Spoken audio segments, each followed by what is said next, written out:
Good evening. A very warm welcome to the General Society of Mechanics and Tradesmen of the City of New York. I am Karen Taylor, Program Director of the General Society, and I'd also like to welcome our distinguished guests tonight. This program is supported in part by public funds from the New York City Department of Cultural Affairs in partnership with the City Council. And we are so pleased this evening to have this opportunity to partner with Gracie Mansion Book Club and the Gracie Mansion Conservancy.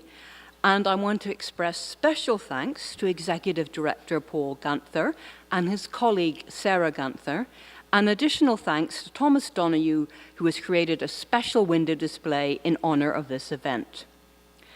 As a matter of curiosity, how many of you would this be your first visit to the General Society? Oh, well, that's good. Well, I mean, welcome to our return visitors, but also a very warm welcome to you for your first visit here. I'm just going to give you a little bit of background about the Society. We were founded in 1785. So we are 233 years old, and we were founded by 22 artisans. Today, our organization continues to serve the people of the City of New York through our educational and cultural programs. These include our tuition-free Mechanics Institute, our Lock Museum, which is the John M. Mossman Lock Collection. And by the way, after the program, you're welcome to come go upstairs and visit it. The General Society Library, of course, which you're in this evening. And our nearly €200 lecture series, of which tonight's program is part of. You will find additional information on the Society on the blue and white postcard at the front of the library.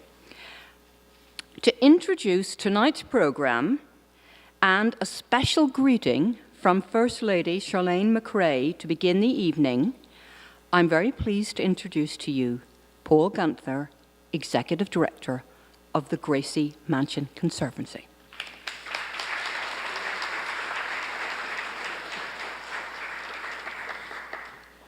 Incidentally, Sarah Gunther is not related to me, and someone in the mayor's office asked if I were her father. Which was really disturbing. I'm old enough, but still.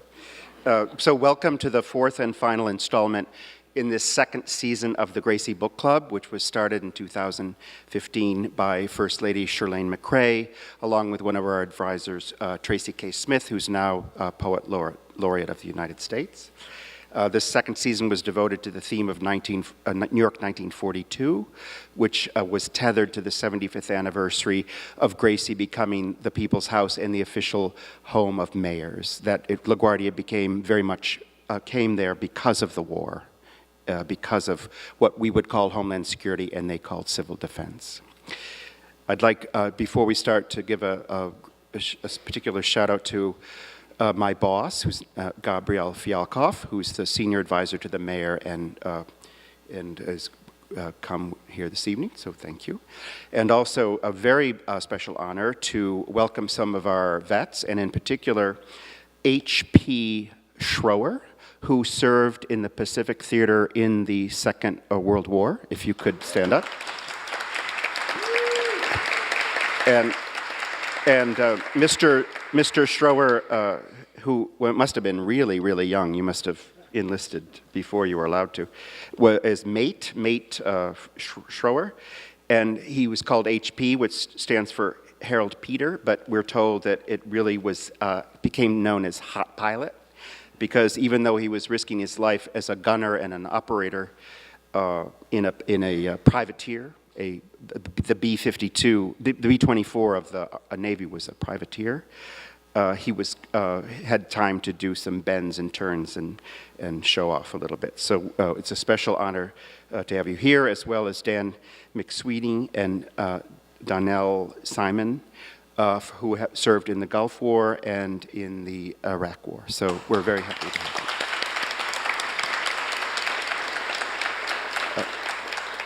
Before we have a greeting, the First Lady could not be here. She's in Washington, D.C., so she sends her regrets. But we have a message from her that she taped yesterday.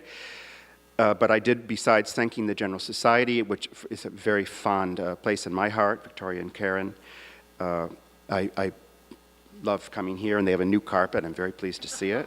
But our featured speaker, our featured author this evening in this series on New York 1942 is a journalist and author named Richard Goldstein.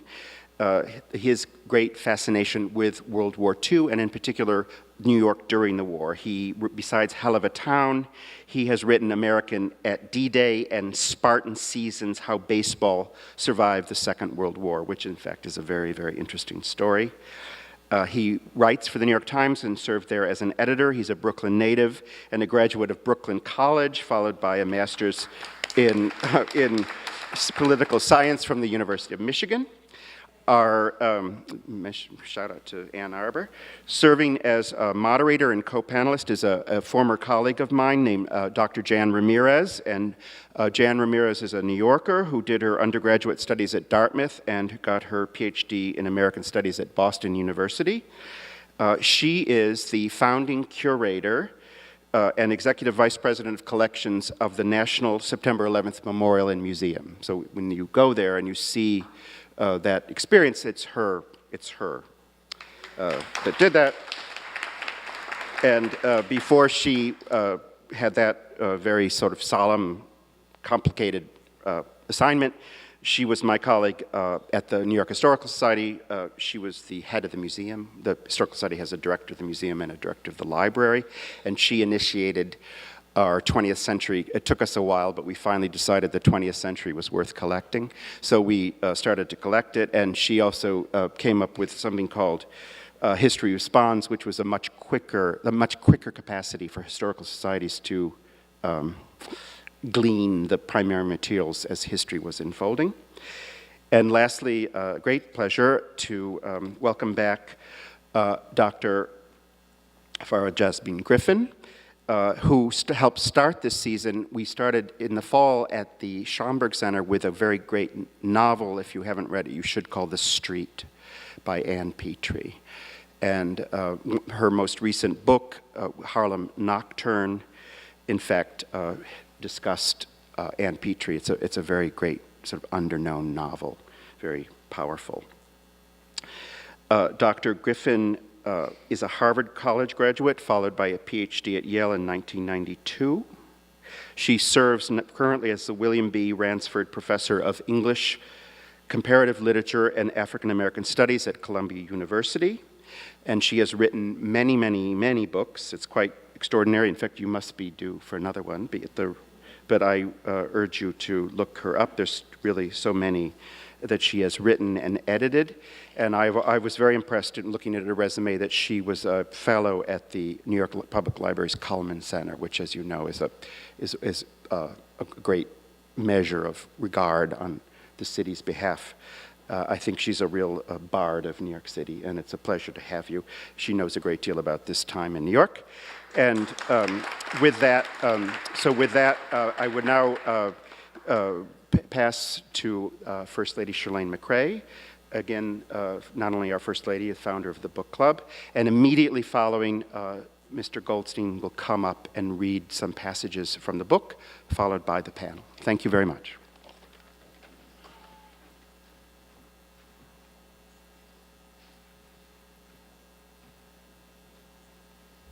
Hello, Gracie Book Club members. Thank you to the General Society of Mechanics and Tradesmen for hosting tonight's discussion. And thank you all for joining, whether you're present in person or tuning in from home. Tonight, we're talking about Helluva Town, the story of New York City during World War II. It's Richard Goldstein's fascinating account of a momentous time in our city's history, when New York first became the crossroads of the world. It's a complicated story of how New York City shaped the war and how the war shaped New York City. Many of the themes still resonate today: patriotism and injustice, social progress and upheaval, and how a city navigates crisis. There's so much to discuss, and I'm delighted that Mr. Goldstein and our distinguished panelists will share their insights. Helluva Town is the perfect way to close out this book club season on 1942 New York, celebrating 75 years of Gracie Mansion as the People's House. Thank you all for joining us on this journey into the past, and please stay tuned for news about the third season of the Gracie Book Club. Until then, happy reading.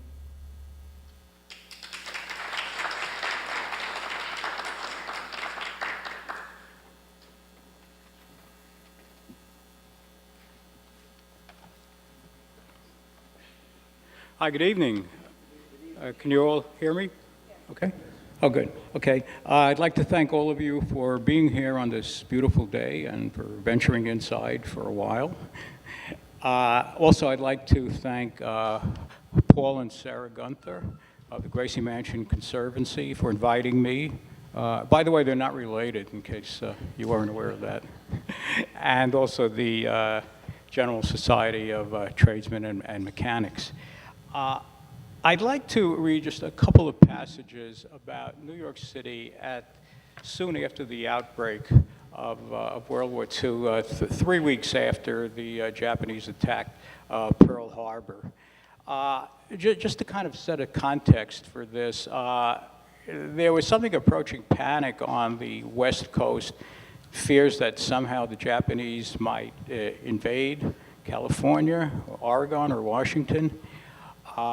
And also fears that the large Japanese population could be a source of sabotage or espionage. And as we all know, Japanese were very loyal during the war. They fought for American and all Japanese outfit in Italy. So, and that was kind of a disgraceful chapter in American history. Putting Japanese citizens as well as Japanese aliens in inland detention camps. Now, as far as the East Coast goes, there was fear that somehow the Germans might bomb New York or other cities, and a more realistic fear was the German U-boats, the German submarines, which were marauding up and down the East Coast, that they might lob some shells into New York. Also a fear of sabotage and espionage. In fact, there were some German spies in New York during the war. Now, Mayor LaGuardia was wearing two hats, so to speak. In 1941, he had been appointed the director of the National Office of Civilian Defense, and he was continuing to fulfill his duties as the mayor of New York. And it was very difficult to undertake both chores. And the home front really wasn't ready in case something horrific happened. The civil defense effort had really just begun in 1941 when LaGuardia was named to head the OCD. So what I want to, we're only a couple of blocks from Times Square, but what I wanted to do was just read a couple of paragraphs, trying to give a sense of the trepidation in New York right after the attack on Pearl Harbor. Okay. Ready or not for an air raid, city officials permitted the customary New Year's Eve celebration in Times Square. 1 million revelers gathered and tin horns sounded as the lighted balls slid down the flagpole of the Times Tower, proclaiming an emblazoned 1942. Lucy Monroe sang the national anthem over a loudspeaker, standing at the statue of Father Duffy, a legendary figure of New York's fighting 69th Regiment of World War I. The crowd sang along with her, and the radio networks broadcast the spectacle. Newsreel cameras captured the scene for the nation's movie theaters. More than 2,000 policemen, an unprecedented number for the annual celebration, stood guard, assisted by 1,600 air raid wardens who had been briefed in a ballroom of the Hotel Astor. Fire trucks and ambulances were poised for action should the Luftwaffe show up. Black and white signs directed the partying throng to, quote, leave Times Square, close quote, and, quote, walk, do not run, close quote, if bombs began to fall. A large sign behind the Father Duffy statue proclaimed, remember Pearl Harbor. Underneath it, in huge letters, New Yorkers were exhorted to buy defense bonds. On New Year's Eve, LaGuardia was sworn in for a third term. In a radio address from City Hall, on New Year's Day, I should say, I think I said New Year's Eve, LaGuardia was sworn in for a third term. In a radio address from City Hall, he flew into a rage, denouncing critics of his civil defense preparations as 2x4 editors, swivel chair scribes, and liars. He said he had been pleading with Congress for funds to protect communities on the East and West Coast since becoming the Civilian Defense Director in May 1941, but acknowledged it would take, quote, months and months, close quote, for the equipment to be purchased. New Yorkers and their fellow Americans could only wonder whether it might arrive too late.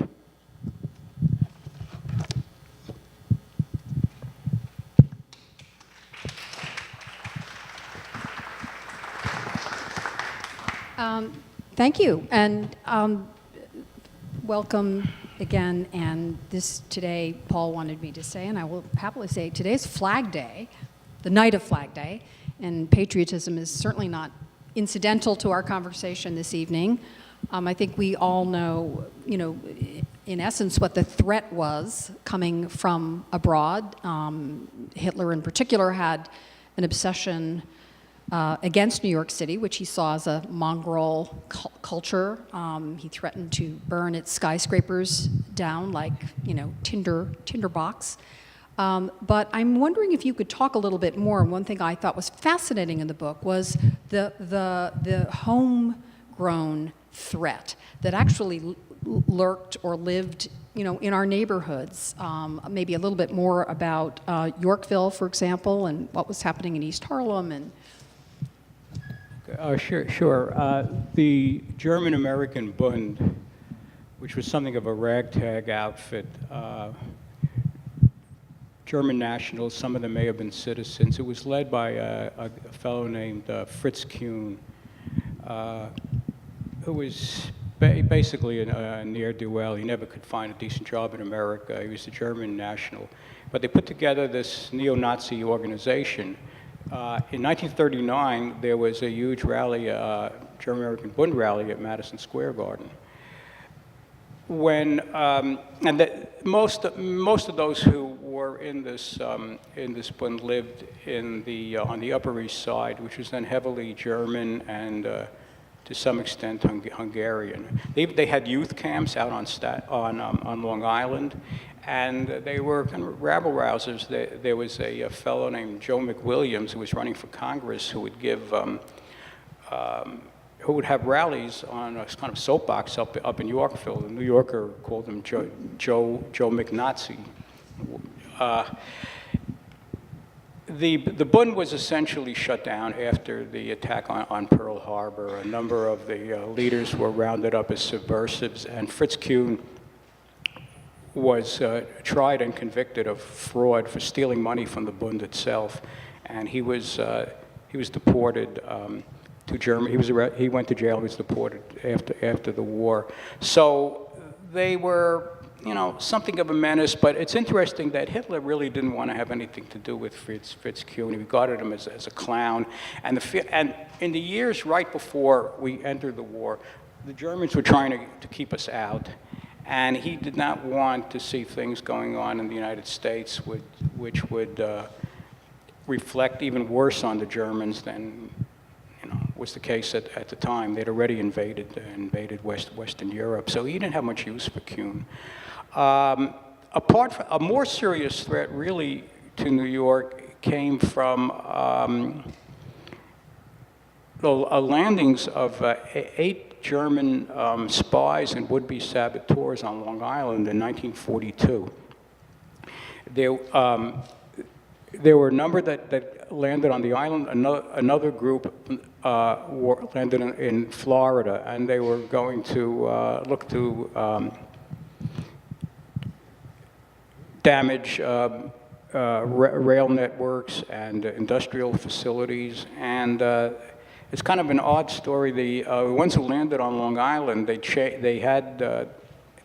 out of their sailors' outfits into regular clothes, and they came to attack New York by riding the Long Island Railroad into Manhattan.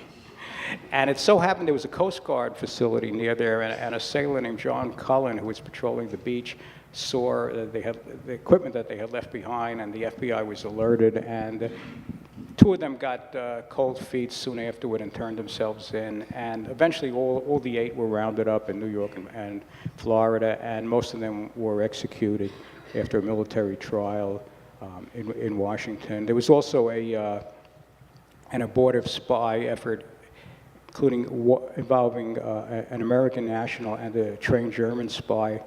They had landed in Maine by U-boat and came down to New York, but they were picked up pretty quickly. But there was always a fear that worse could happen. In terms of the Japanese, there were essentially no sabotage efforts by the Japanese on the West Coast. There was a rather strange individual named Beverly Dickinson, who was known as the Doll Lady. She owned an upscale doll shop on Madison Avenue, and she had lived in California and had made contact with not homegrown spies, but people from the Japanese consulate. And when she came to New York, she was sending messages to a letterbox in Brazil, providing information she was getting from the Japanese consulate in California about ships that had been damaged at Pearl Harbor and brought to California for repair, and what the status of the repairs were. And she had sent one letter saying, Mr. Shaw has been ill, but he's much better now. It was intercepted by British censors, and they figured out that this was a reference to a destroyer named the Shaw that had been damaged at Pearl Harbor and was undergoing repairs in California. So she was eventually rounded up, and she went to federal prison, same one that Martha Stewart was in many years later. Perhaps I've covered that to some degree. Okay. You know, another issue, because we're so close to Times Square, and I wondered if you could talk a little bit about the overall performance of Broadway, the offerings on Broadway, and how they were responding to the war effort, the kind of, even despite the dim out and the blackouts, the flourishing night culture. And then we can get to maybe some of the home front issues that the slides speak to here. Sure. Times Square and all of Midtown was packed night after night with servicemen who were about to ship out or in New York on leave. And the people were flush with cash. They were getting jobs. The Depression was ended essentially by World War II. They had so many jobs in war plants. And so nightclubs and the hotels were jammed.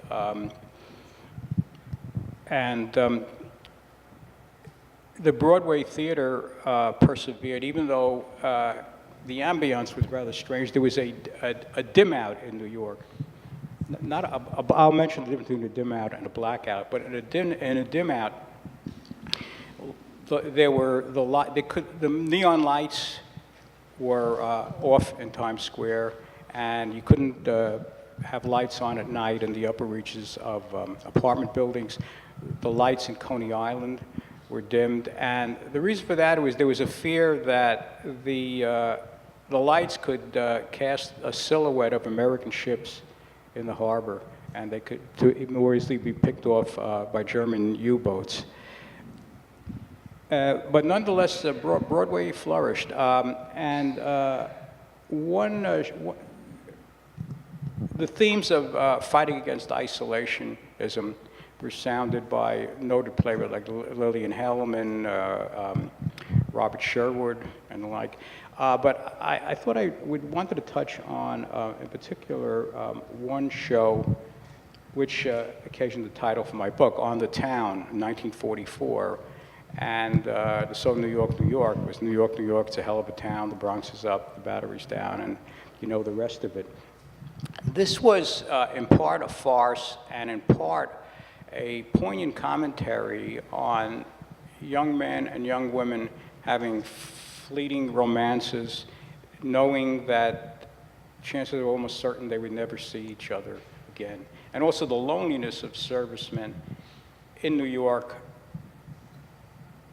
They were about to ship out for war to an uncertain fate, and even though there were so many servicemen, there was the Stage Door Canteen, I should mention, which was on West 44th Street, which the Broadway theater world had developed, and they had top talent there, and it was a great place for servicemen to visit. But On the Town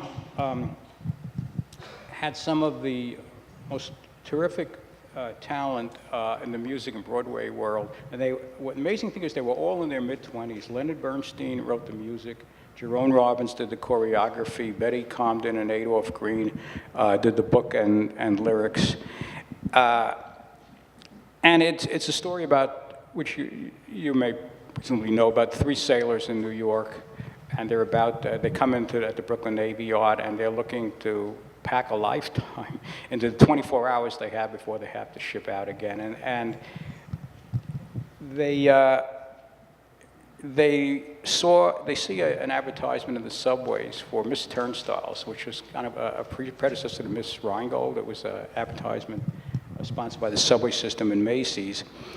And it talked about the all-American girl, Ivy Smith, who was Miss Turnstiles. They set out to try and find this Ivy Smith, and because she seems so wonderful. And the show follows their adventures in New York. They go to all the sightseeing places, and they finally do find her. And the actress who played Ivy Smith, her name was Sono Osato. She was half Japanese. She had gotten fine reviews in One Touch of Venus that starred Mary Martin earlier in the war. But she was very fearful of how she would, once the war began, how she would be received by Broadway audiences. Her father was a Japanese national the family lived in Chicago. Her father was a Japanese national who was interned during the war. Her mother was a French-Canadian background who was able to still live at home. But she performed the role of Miss Turnstiles to great acclaim.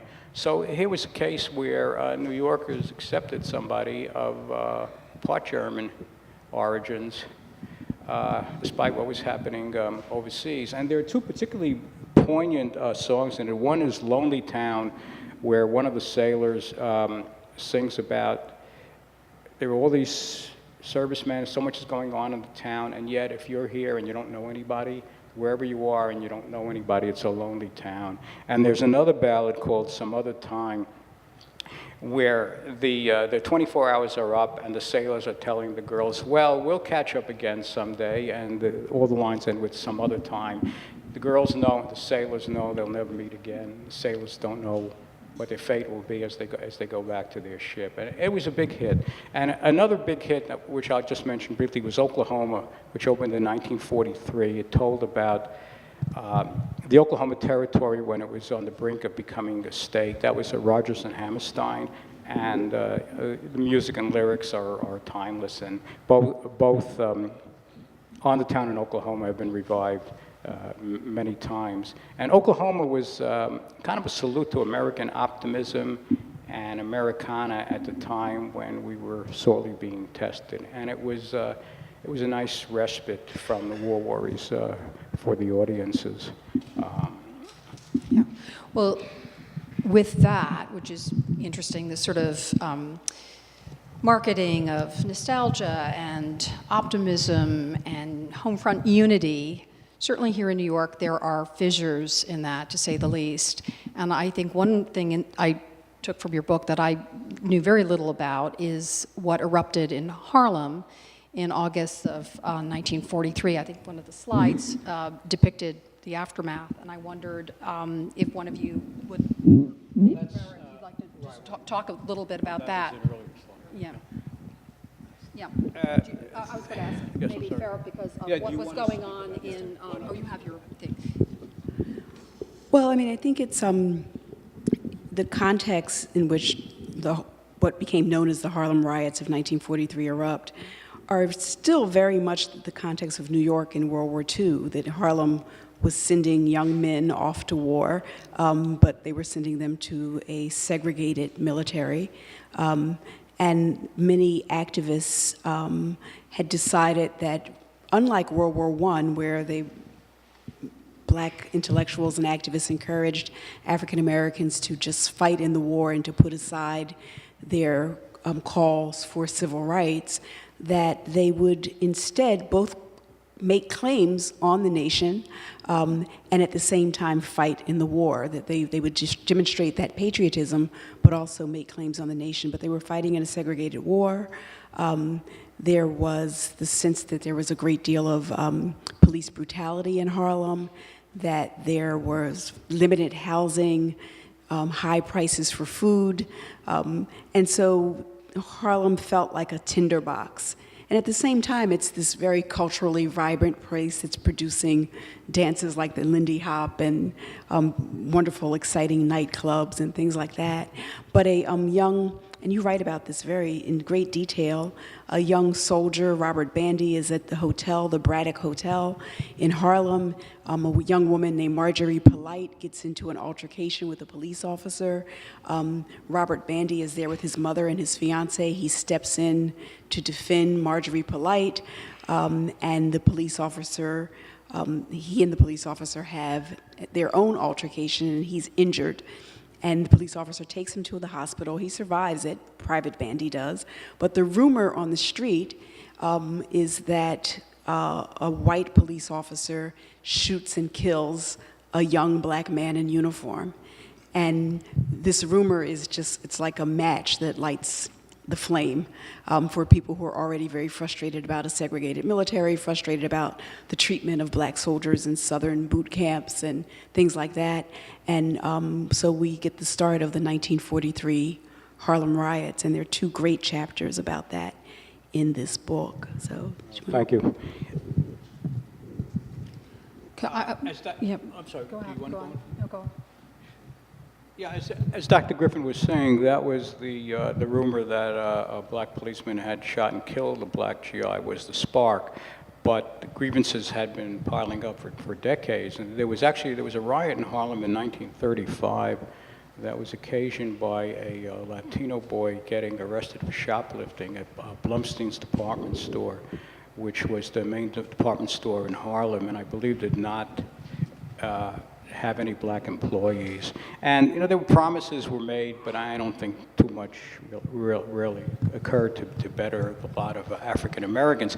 Now, the overall context for this was the war, in that Roosevelt had been quoted as saying, "I used to be Dr. New Deal, now I'm Dr. Win the War."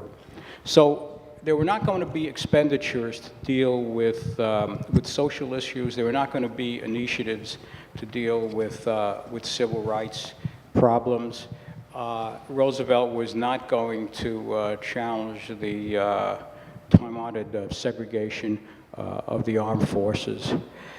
So all these problems were in no way ameliorated during the war. And LaGuardia himself, I think, had kind of an ambivalent record on racial relations during the war. Being of liberal bent, he and together with Robert Moses had done, a terrific redevelopment of New York's infrastructure with money from the New Deal. Now there was no more money from the New Deal. And LaGuardia was also very protective of the police. There was one matter that was of moment in Harlem was the shutting down of the Savoy Ballroom. Dr. Griffin talks about that in her book. The police claimed there was drug use there and soliciting for prostitution, but the feeling among historians has been the real reason it was shut down was because they had interracial dancing. And in fact, the Stage Door Canteen They hired young women to be hostesses for the servicemen. Lauren McCall, for example, was one of them. Some of them came from, they were actresses, young actresses or models. They also made an effort to find young black women to be as hostesses. And I came across this in looking through the archives of the Stage Door Canteen at the Library for Performing Arts, and there were memos talking about how they were fearful of having interracial dancing at the Stage Door Canteen, so they needed to find black women to dance with black soldiers. Just can I just pick up about women? There's a great novel that's out. Many of you may have read it. Jennifer, it's Manhattan Beach, and in it there is a fictional character who gets her first job at the Brooklyn Navy Yard, and she starts off as in these small tasks, paid half what her male counterparts are paid, and she makes her way up the ranks to become a diver. It's a wonderful book, but the book really talks about the opportunities that the war in New York created for women, and I was just curious, if you all would like to speak to just how far did that extend, including women's opportunities in the military, because I know you have the Coast Guard and the Navy and the Army and the Merchant Marines, which had no women, all there. Do you want to speak to a bit of that? Well, it does offer opportunities for women. Those are also racially stratified, but they, the war industry does open up, and women is where we get the image of Rosie the Riveter. And for black women, most of whom before the war are employed in domestic service or for black-owned, if they're doing any kind of clerical work, it's for black-owned companies. With the, there's a modest opening of the war industry to African Americans after the threat of a march on Washington. And President Roosevelt negotiates with A. Philip Randolph not to desegregate the military, but to open up the war industry. So some jobs open up for African American women as well as white women.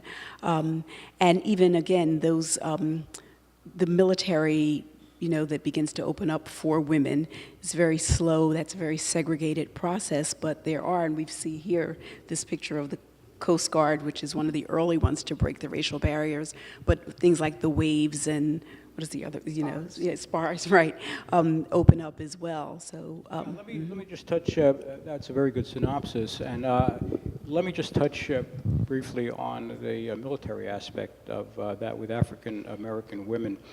Hunter College at 68th Street opened up a training facility for women joining the Navy in various specialties, and black women were barred from enlisting in that. Adam Clayton Powell, among other leaders in the black community, protested against that. LaGuardia did not want to interfere. He felt it was within the province of the federal government, didn't want to do anything that could rupture so-called unity in the city.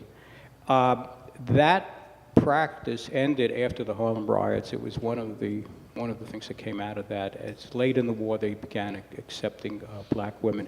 The Coast Guard had a different policy. The Coast Guard had black enlistees as far back as the 19th century, but just about all of them had non-combatant roles. They were either lighthouse tenders, or worked as mess stewards. In World War II, they began training black people who enlisted in the Coast Guard in specialties, so they actually could have a really useful role in the war. And the Coast Guard developed its first integrated boat during World War II, and this came from the Coast Guard Training Center at Manhattan Beach. Dr. Ramirez was just speaking about the novel Manhattan Beach. That was in connection with the Navy Yard mostly, but they did have a large training facility at Manhattan Beach. And there was a white officer who had been on a ship, a boat called the Sea Cloud. It was it took meteorological readings in the North Atlantic. And at one time, there was a mechanical problem. None of his crew could figure out how to fix it. They had a black steward on the boat. He said he had some mechanical background, and he fixed it. And so the white skipper was very impressed by this and was thinking, what a waste it is to not use African-American servicemen on warships or on boats. So he brought that to the attention of the brass at Sheepshead Bay. They said, no, we're not going to do anything to upset things. They went to the commandant of the entire Coast Guard, who said, that's a good idea. So they began training black enlistees for these positions. And eventually they had integrated crews on this boat, the Sea Cloud, where that white skipper had remained as in command of. They'd go out on their patrols. When they would come back for refueling or rest, they would have, say, 20 black Coast Guardsmen would go on the boat, replace 20 that had been there before. So throughout the war, it remained an integrated boat. And one of the black enlistees on that Sea Cloud boat was Jacob Lawrence, who became a renowned artist after the war, and in his artwork spoke to the African-American experience. And he did many paintings of the crews on the boat. They were lost somehow, but after the war, he did additional paintings from memory, but then he went away from the military aspect and did a prodigious amount of artwork about the African-American experience, and he's considered one of the foremost artists of his time. I know our group will have a lot of questions. I just want to take us sort of as a last structured question to that exuberant chapter that you write about VJ Day in Times Square with 2 million people, filling to celebrate, and it is this phenomenal moment, not without, a sense of those who'd never be coming back, the coffins that come back later. But I'm going to ask you each this question. If you had to sum up sort of the real legacy of the war on New York, the New York that we are going to be greeting after the war, what would you say it was?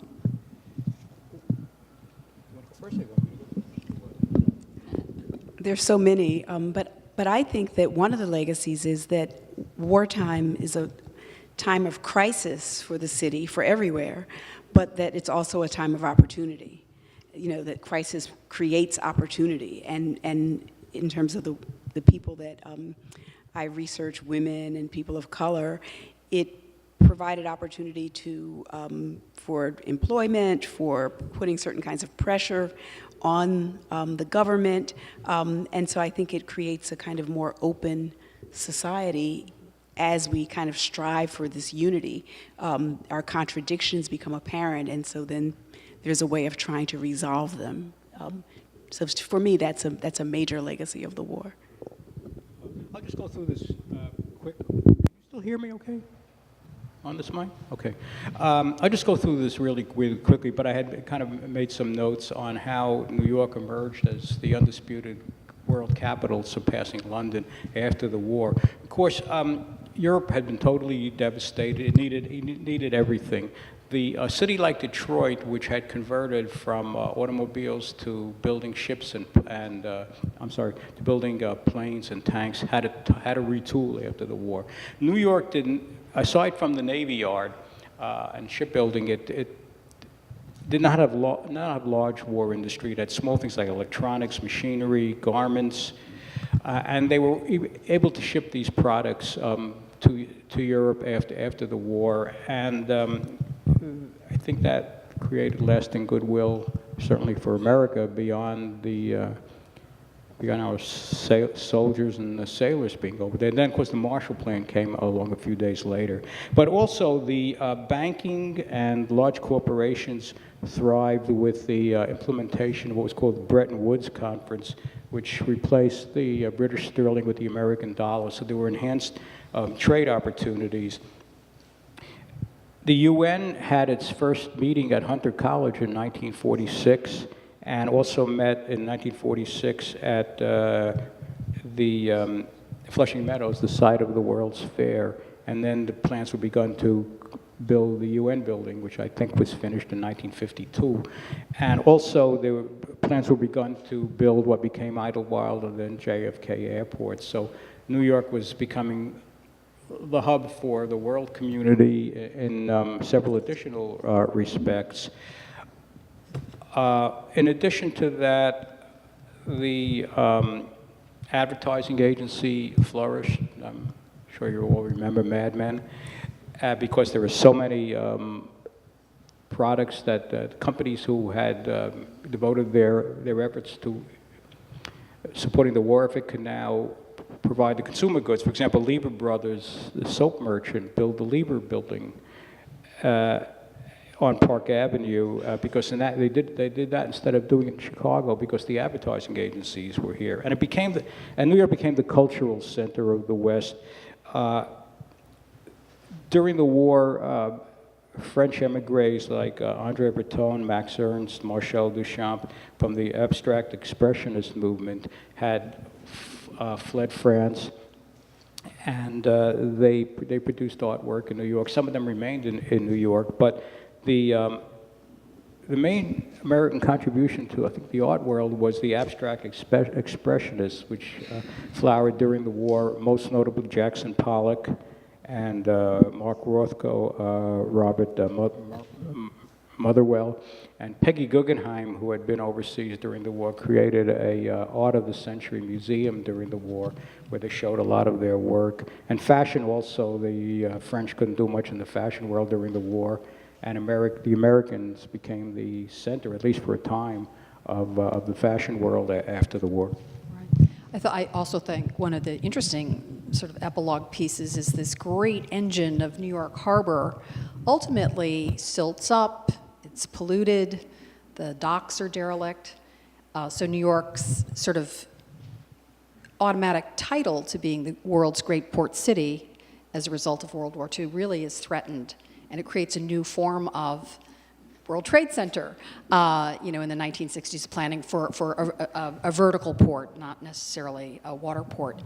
I'm sure many of you have questions, and I would love to just raise your hands high and have our two wonderful panelists answer. Before we begin the Q&A, please take note that this is being recorded and wait for the microphone to come to you.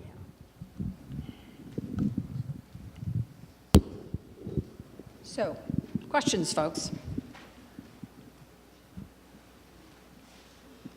You must have questions. Yes, please. Mike's coming to you. In your enumeration of results from the war, I wondered if you would include New York becoming a media capital, particularly because of radio and the contribution of radio broadcasters during World War II, particularly on CBS. Well, I think you're speaking about the Murrow boys. Certainly, Exactly. radio news came of age in World War II. And you have Edward R. Murrow, who had reported on the German Blitz early in the war, formed this group of journalists who became extremely prominent in their war coverage, and then afterward, Richard C. Hodler, Charles Collingwood, Eric Sevareid, to name a few. The operation in New York was relatively small scale because radio was still in its infancy. Communications were difficult. And then, yes, I mean, the broadcasting certainly flourished after. And then you have television, of course, coming in. And just about all the Murrow boys, there was actually one woman in that group named Myra Breckenridge. The rest were men. There were 12 of them altogether. They became the stars of CBS on television. Now, I think if you're over 25 years old, it's pretty hard to become an analyst close on television. And these men were all schooled in covering combat for 5 years. Yep, right there. Were there any threats to the city of New York, either militarily through use of submarines or through forms of espionage that people were engaged in? I'm sorry, I didn't quite get all of the question. Were there any threats to the city of New York, either military, maybe through, Oh, through yeah, well, submarines or through espionage? Yes, the German submarine threat. Early in the war, the Germans' U-boats were pretty much unmolested going up and down the coast because we hadn't formed Navy convoys at that point. Once we got into the war at the end of '41, we did. But there was a very interesting story, and in fact, I had read something relevant to this just yesterday. There was a German U-boat captain named Reinhold Hartigan, who was probably the most prolific in terms of picking off American shipping up and down the coast. And in March of 1942, he reached the outskirts of New York Harbor and sank a British tanker called the Coimbra with the loss of 35 British lives. They carried a photographer to shoot propaganda pictures, and they could see the glare of the lights from Coney Island and even a little bit further up the bay from their U-boat. He took photographs of that, and it turned out that the photographs really did not develop very well. They were a little bit too far for that. But the Germans made a propaganda movie out of that using film from before the war showing the New York City skyline and saying, see how close we got? You can see all the lights from the buildings. And they did get very close. He never got further than, I think, the edge of the harbor, but it was a propaganda coup for the Germans. And incidentally, this Commander Hartigan is still alive. He's 104. He lives in Bremen, where he ran a German merchant marine company. And if I could just one little anecdote I wanted to tell. Near the end of the war, he was called to a conference with Hitler from the German brass, and he was a mid-level officer. He wasn't an admiral. And they went around the table discussing issues, and he laced into Hitler saying they had not provided enough money for the German Navy, and the submarines were all getting down, and they needed replacements. And you didn't exactly raise something critical of Hitler to his face. But apparently Hitler took some heat of that, and he was not demoted. And as I say, he lived to 104, and he's still around.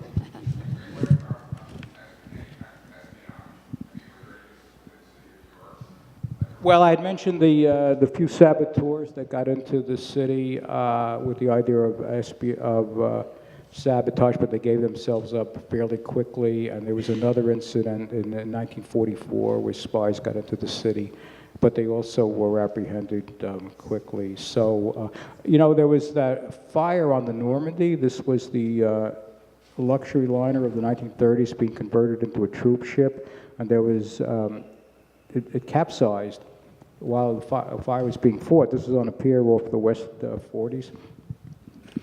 And there were thoughts of sabotage, but an investigation showed it was an accident. A welder had his torch set off a fire, and there was very lax safety regulations because they were in a real rush to convert the ship.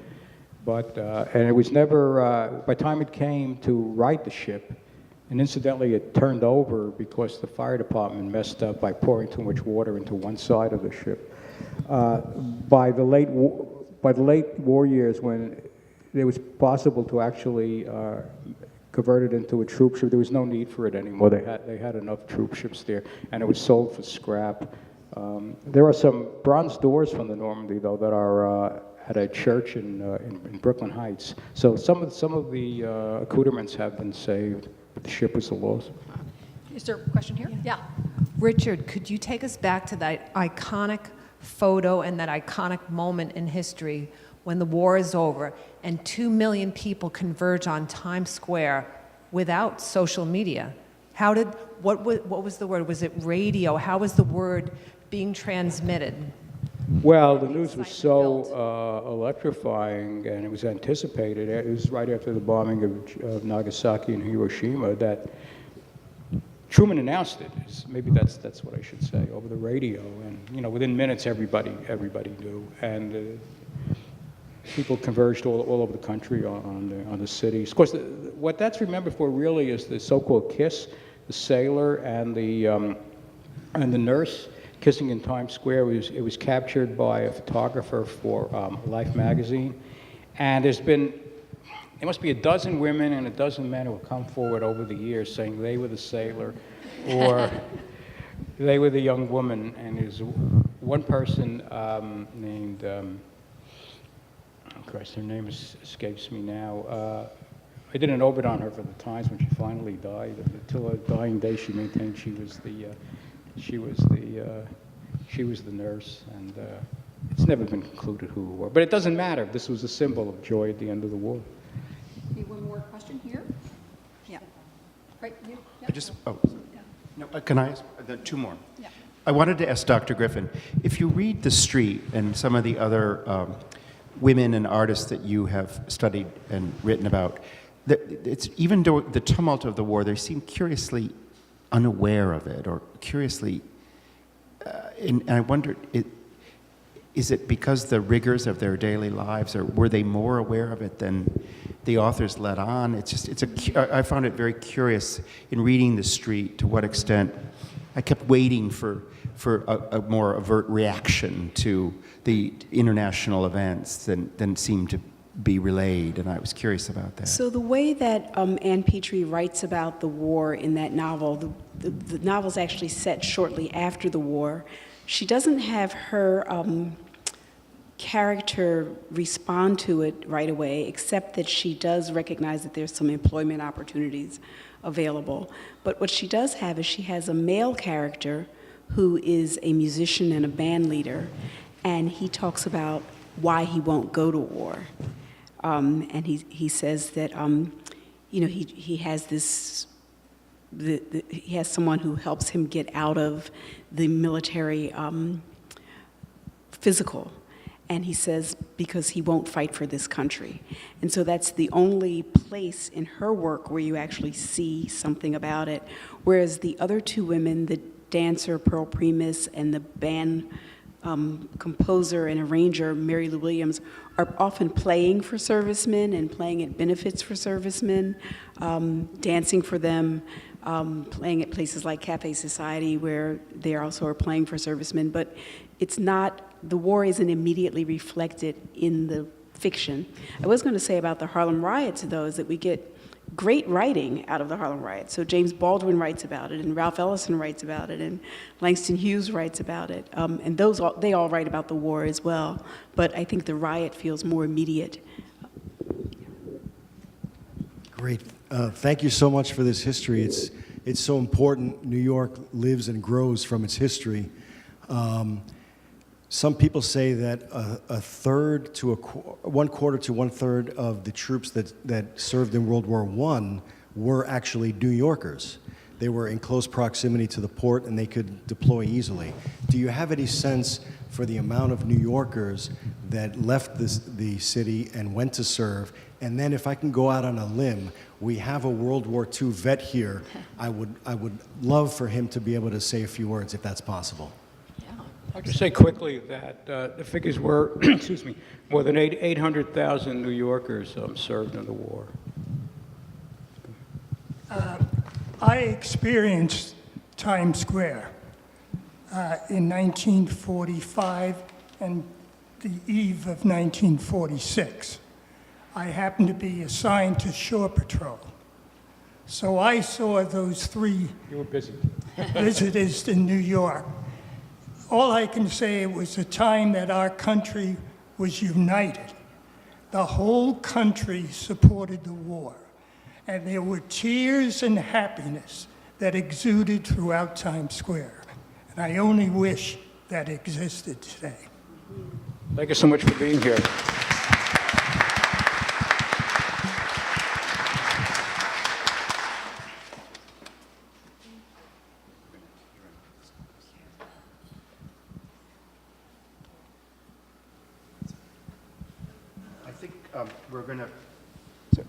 We're going to close the evening. There'll be a reception for all of you who want to stay.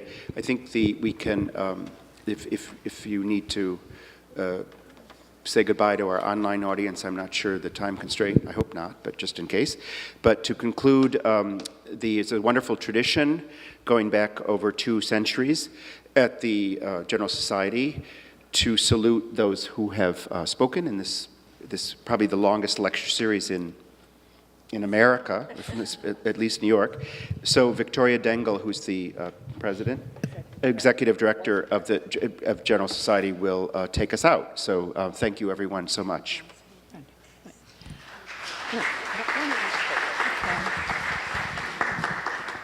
Yes, and I want to thank everyone for a wonderful evening and to our panelists.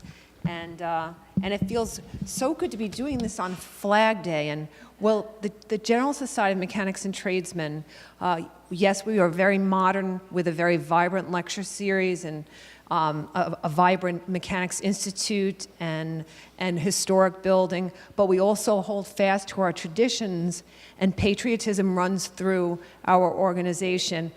We will, on June 27th, in anticipation of July 4th, be reading, as we have since, every year, and we haven't missed. Since 1793, we celebrate America by reading the Declaration of Independence in its entirety, and it's a beautiful celebration, so we're excited that that's coming up. So, on behalf of the General Society of Mechanics and Tradesmen of the City of New York, founded 1785, and I'll do all your names. Usually it's the one presentation, but we express our gratitude to author Richard Goldstein, Professor Farah Jasmine Griffin, and Dr. Jan Ramirez for Helluva Town, and boy, do I love that title, The Story of New York City During World War II. So thank you for your participation in the General Society lecture series. Thank you so much.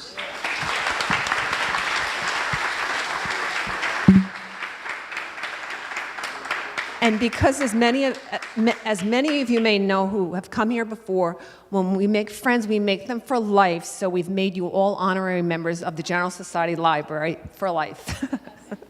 So thank you. And as the First Lady mentioned, you'll be hearing details about our third season very soon. For those of you who are members of the book club, thank you so much, and I hope maybe some of you will sign on. So stay tuned, and thank you. Right. Finally, in conclusion, I just want to thank again Richard Goldstein, Professor Farah Jasmine Griffin, and Dr. Jan Ramirez for their insightful overview of an incredible time in American history. Thank you for coming this evening. We look forward to seeing you again. Thank you very much.